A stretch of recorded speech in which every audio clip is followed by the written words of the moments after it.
Bonjour, bonjour, c'est Njomeni. On s'entraîne normalement, il n'y a pas de problème, tout ce qui s'est dit sur les réseaux n'était pas vrai. Et j'ai eu à recevoir ma mère hier.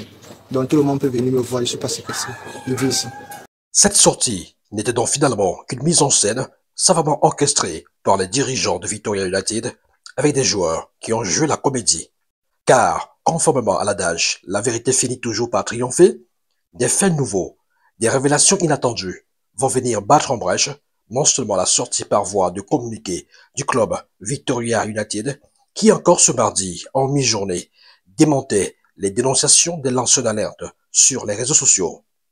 Un communiqué de Victoria United qui aura eu le don, dans un premier temps, de faire réagir la génitrice du gardien de but, Eri Parfait Njomeni, qui, s'exprimant au micro de nos confrères de Afrique Informe, restera fidèle à sa version des faits. Elle donne plus de détails dans ce récit. Je ne sais pas où est mon fils. Depuis hier à 20h. Depuis hier que je suis partie à l'île de Charente, je ne connais pas là où il y a mon enfant. Il est chez Victoria United, chez Valentin Coin. Ce qui me fait aller là-bas. Depuis quelques jours, mon fils n'avait plus de téléphone. Le président Valentin Coin avait cassé le téléphone de l'enfant. J'ai vu, à ma surprise, l'enfant m'appelle avec son numéro. Il me bip parce qu'il ne m'a pas appelé. Je l'appelle, je dis oui, c'est comment, ça va? Il me dit ça va bien, maman. Après, il me dit en patois, en bandoul. Oh, toi, ça doit faire yo, maman. Ça signifie que maman, depuis hier, on me tabasse ici. Que je signe. Pour toi, ça doit faire yo, on va me signer. Mais moi, on signe quand? On a d'abord coupé. Après, j'ai relancé. J'ai dit en patois, tu te trouves où? Il me dit là où tu étais venu signer le contrat avec moi. Dans la société de papa Victoria et Tate. J'ai dit ok. On te dit de signer quoi? Vous demandez à mon fils de signer quoi? Vous lui forcez pour qu'il signe quoi? Directement, ça s'est coupé. J'ai donc pris la route pour aller à Limbe. Je suis arrivé à Limbe vers 16h30, 17h. J'ai vu que si je m'annonçais au vigile, ils allaient se préparer avant de me recevoir, ou bien ils n'allaient même pas me recevoir. J'ai faufilé comme une vraie Béloise.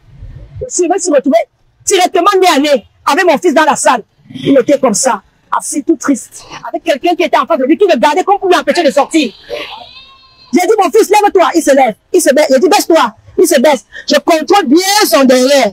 En contrôlant, je vois les traces du courant sur sa fesse. Quand j'ai voulu filmer, les dirigeants sont sortis de tout partout dans la salle. En grondant les vigiles, vous l'avez laissé entrer pourquoi? Vous l'avez laissé en angle, vous l'avez laissé entrer pourquoi? Il a laissé. Il a dit, c'est moi, la maman de Njomeni, que vous traitez ainsi.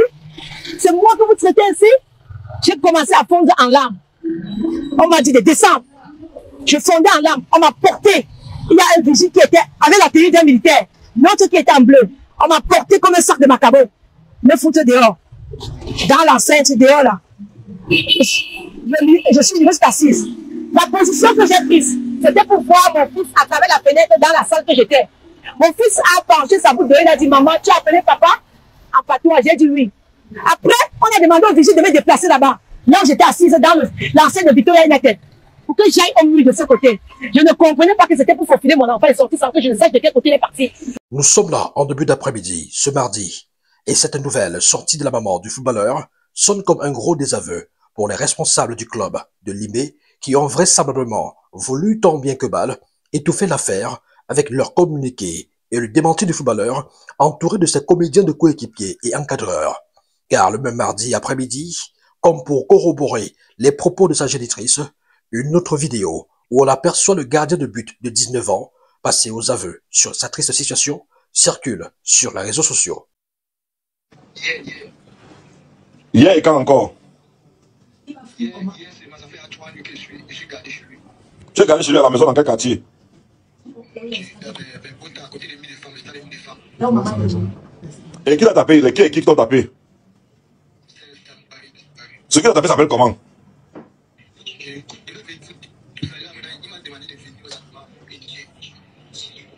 Celui qui t'a tapé s'appelle comment? Tu as oublié son nom? Je ne suis pas en sécurité si vous parlez maintenant, j'arrive. Je peux faire comme si de rien n'était. Je ne suis pas en sécurité maintenant si vous parlez. Je viens. Laissez-moi plus le téléphone pour parler, c'est ma propre sujet. C'est comme si tu vas aux sentiments, tu prends l'ambulance. Oui. D'accord. Ok, bon, beaucoup de courage, hein. Ça va aller. Non, ils sont là, ça va aller. Il n'en fallait pas plus pour susciter une onde de choc sur la toile. et la plus retentissante, celle du SINAFOC, le syndicat national des footballeurs professionnels du Cameroun, qui va condamner cet acte attribué au président de Victoria United, Valentin Quain.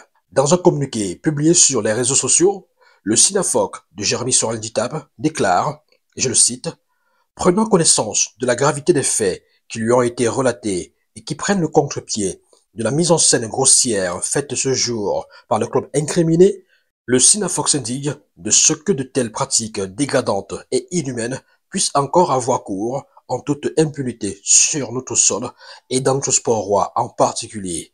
Ces pratiques, qualifiées en droit pénal de torture, sont prévues et réprimées par les dispositions des articles 74 et 132 bis du Code pénal camerounais. Elles sont inacceptables et ne peuvent rester impunies. C'est la raison pour laquelle le SINAFOC, tout en apportant son soutien aux joueurs et à sa famille, s'engage à saisir dans les prochaines heures toutes les instances juridictionnelles sportives, administratives et judiciaires afin que toutes les personnes responsables de cette énième affaire qui vient ternir l'image de notre pays et de notre football répondent cette fois au moins de leurs actes. Passant de la parole aux actes, le SINAFOC va donc entamer des poursuites judiciaires à l'encontre de Valentin Quain, président de Victoria United, auprès du commandant de la 2e région de gendarmerie du littoral pour les motifs d'arrestation, séquestration et torture. Et pendant ce temps, les réactions et actions fortes de la FECAFOOT, mais aussi de l'Association nationale des footballeurs camerounais, en abrégé ANFC, de Lucien Mutombo, sont très attendues. La FECAFOOT va-t-elle encore briller par son silence et sa passivité habituelle quand il s'agit de Valentin Quain, le bro de Mbro? Mbro est-il intouchable? Ou peut-on espérer que justice soit faite dans cette affaire? Et vous, qu'en pensez-vous? N'hésitez pas à partager cette vidéo, abonnez-vous si ce n'est pas encore le cas, invitez vos amis à s'abonner également, mais surtout, laissez vos réactions et avis en commentaire.